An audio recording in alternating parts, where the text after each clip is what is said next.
देखिए पहले तो आप ये बताएं कि परफेक्ट स्क्वायर कंप्यूट करने के लिए क्या टेक्निक यूज किया था। परफेक्ट स्क्वायर कंप्यूट करने के लिए हम लोगों ने क्या टेक्निक, ऑलरेडी पहले तो देखेंगे 17 से पेयर्स आएंगे कि नहीं, फिर 2 के पेयर्स आएंगे, यही तो काउंट किया था।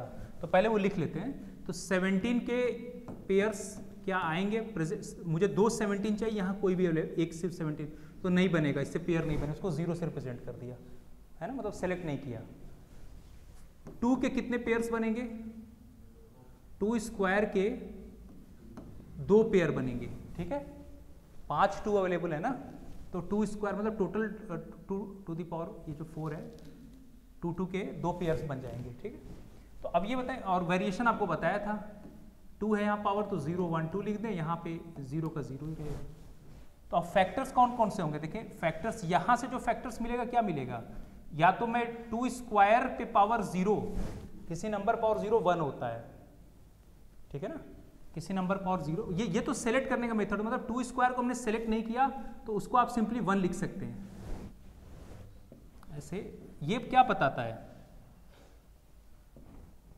ये बताता है कि 2 स्क्वायर को हमने सेलेक्ट नहीं किया, ठीक है, तो मल्टीपल में ना, तो वो उसे 1 कह दें, 1 कह दें, या सिंपली 2 स्क्वायर पे पावर 0 मतलब सिंपली 1 कह दें। चलिए मैं इसको 1 ही लिख देता हूँ, 1। 2 स्क्वायर को 2 स्क्वायर का एक पेयर लिया तो उसकी वैल्यू कितनी हो जाएगी, 2 स्क्वायर। 2 स्क्वायर के 2 पेयर लिया तो कितना हो जाएगा, 2 रेज़ टू द पावर 4। समझ आ गई नहीं, 2 ये मल्टीपल में है ना, 2 स्क्वायर पे पावर अगर 0 लेंगे मतलब 2 स्क्वायर सेलेक्ट नहीं किया तो मल्टीपल में क्या रिप्रेजेंट करेगा, 1, तो 1 आ गया। अगला अगर ये, तो उन सब का सम निकालना है ना, बीच में प्लस इसलिए क्या कि उन परफेक्ट स्क्वायर क्या हो जाएगा, सम, क्वेश्चन में सम पूछा हुआ है, सम चाहिए। 17 के बारे में, 17 मतलब 1 हो गया सिंपली, या 17 टू द पावर 0 लिख लें, तो ये क्या होगा 1 इंटू 1 प्लस 4 प्लस 16 कितना हो गया 21, ठीक है। वही जो फैक्टराइज किया था ना, उन्हीं का सम पूछा है ना, तो बस बीच में इसके जो जो पॉसिबिलिटीज आ रहे हैं उन सबको सम कर दिया, इसको अदर कर और मल्टीप्लाई कर दिया, ठीक है, सम कर दिया।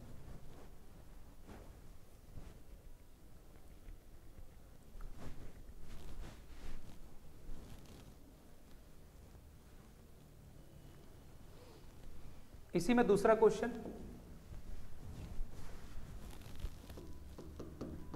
Find the sum of odd divisors. अभी हम लोगों ने इवेंट डिवाइजर्स का सम किया, find the sum of odd divisors of 544। Option A 18, option B 34, option C 68 और ऑप्शन डी जो है 36। चलिए सेम काउंटिंग करें। 544 का फैक्टर दे दिया था ना, क्या था 544 का फैक्टर, 17 1 टाइम्स आ रहा था और 2 5 टाइम्स। सेम लॉजिक यूज करें, पहले ऑड वाले काउंट कर लें और बीच बीच में सम को बस लगा दें।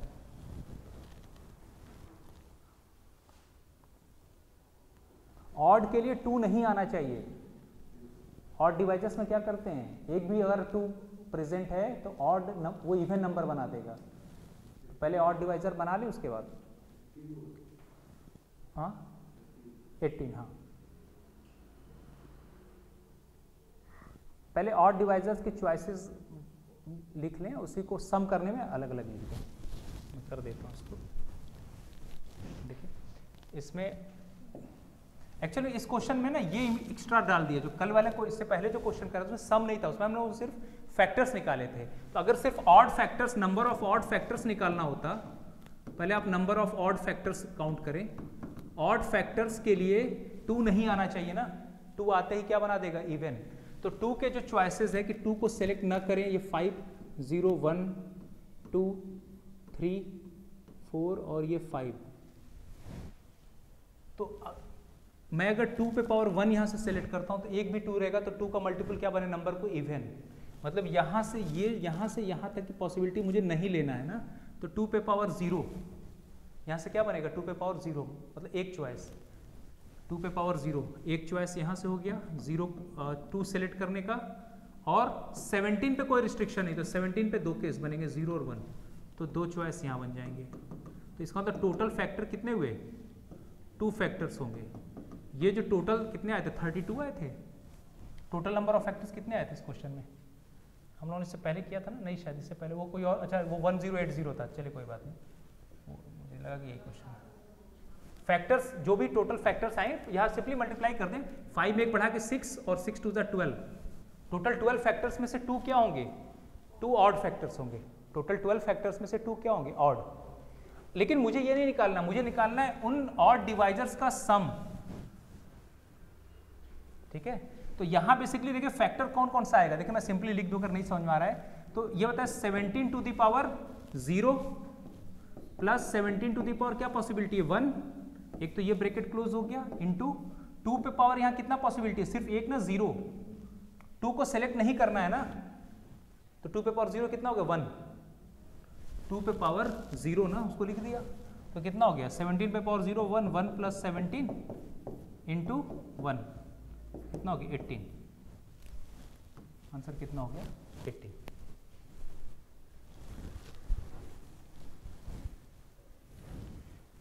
एक आपके यहाँ जो क्वेश्चन मैंने देखा है उसमें अक्सर नंबर ऑफ प्राइम फैक्टर्स मैंने देखा कई बार पीसीएस के पेपर में एप्टीट्यूड के क्वेश्चन में पुराने उसमें आए हुए हैं, वो सिंपली उनके ना डिस्टिंक्ट प्राइम्स के पावर में लिख के उनको सिंपली पावर को सम कर देना है। मैं एक क्वेश्चन करा देता हूँ, ये समझ में आ गया ना, ये डाउट तो नहीं है यहाँ पे, एक एक दो क्वेश्चन करा दे रहा हूँ, फिर मैं प्रीवियस ईयर पेपर कराऊंगा तब और आपको क्लियर होगा।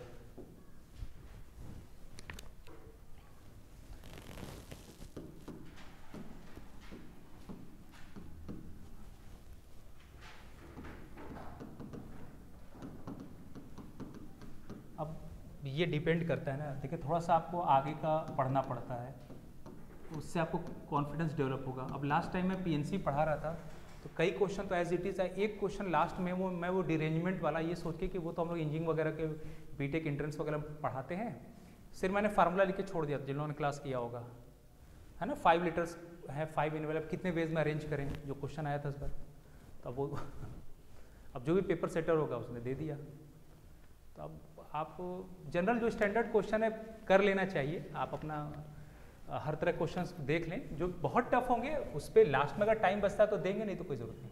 तो जो 80 क्वेश्चन आ रहे हैं उसमें 50 से 55 के रेंज में 50 से 60 क्वेश्चन के बीच में बहुत सही होता है ये रेंज। अब वो डिपेंड करता है आपकी इंग्लिश कैसी है, क्योंकि वो भी इंग्लिश वो एनालिटिकल इंग्लिश क्वेश्चन जो आते हैं तो मैथ से ज़्यादा उसमें गलत होने के चांस होते हैं, ठीक है।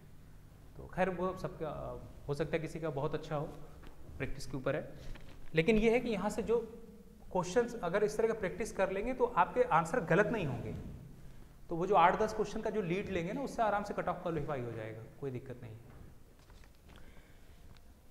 तो ये क्वेश्चन ये था।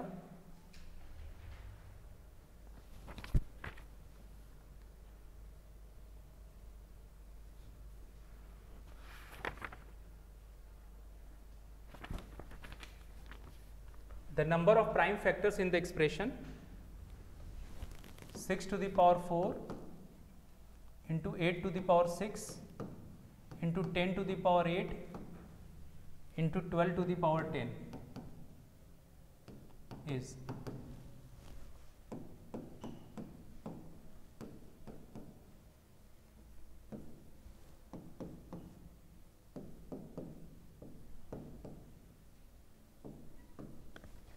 Number of prime factors, total कितने प्राइम फैक्टर्स इसके फैक्टराइजेशन में यूज हुए, निकालें कितना आएगा।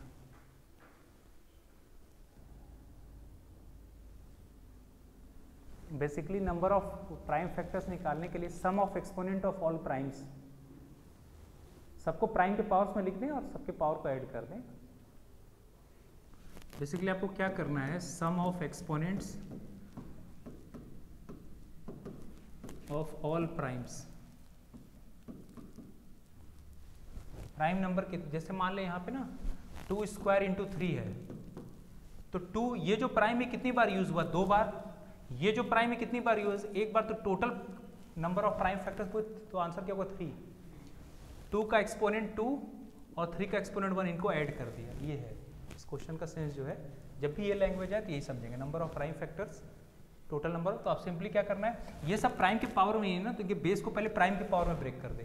तो 6 को क्या लिखेंगे, 2 × 3 raise to the power 4 into 8 को क्या लिखेंगे 2 क्यूब और पावर कितना 6 इंटू 10 को लिखेंगे 2 × 5 रेज़ टू द पावर 8 और 12 को क्या लिखेंगे प्राइम के पावर में 3 × 4 तो 3 × 2 square whole to the power कितना 10।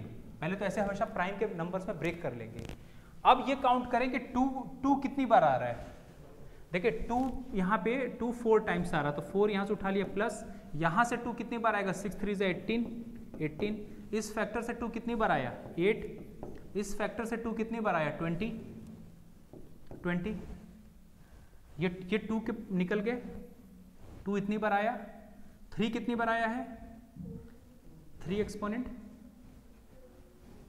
3 पे पावर 4 है, पहले लिख लें अलग अलग फिर बाद में सबको ऐड कर देंगे। 3 पे पावर 4 और तो कहीं अच्छा 3 एक यहाँ पे है ना, 3 पे पावर 10 प्लस 10 तो 4 और कोई छूटा तो नहीं है, और 5 रह गया। 5 कितनी बार आया है, इक्वलिटी नहीं लगाएंगे, मैं सिर्फ एक्सपोनेंट काउंट कर रहा हूँ। 5 जो है यहाँ पे इक्वलिटी नहीं लगाएंगे, 5 जो है कितनी बार आया है 8 और कहीं 5 है नहीं, तो अब टोटल कितने हो गए, इसको ऐड कर दें, इसको ऐड कर दें, कहने मतलब 2 जो है इतनी टाइम्स रिपीट हुआ है फैक्टर में, 3 इतनी टाइम्स रिपीट हुआ और 5 कितनी टाइम्स 8, तो टोटल ऐड करें ये आंसर होगा। ऐसे क्वेश्चन में हमेशा इस तरह कर लिया, तो आंसर हो जाएगा 4 + 18 + 8 + 20 + 4 + 10 + 8, ये फाइनल आंसर होगा। ऐड करें जरा कितना आ रहा है ये,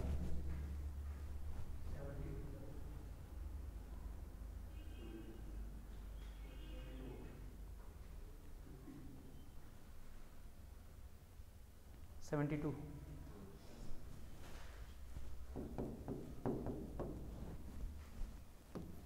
समझ में आ गया।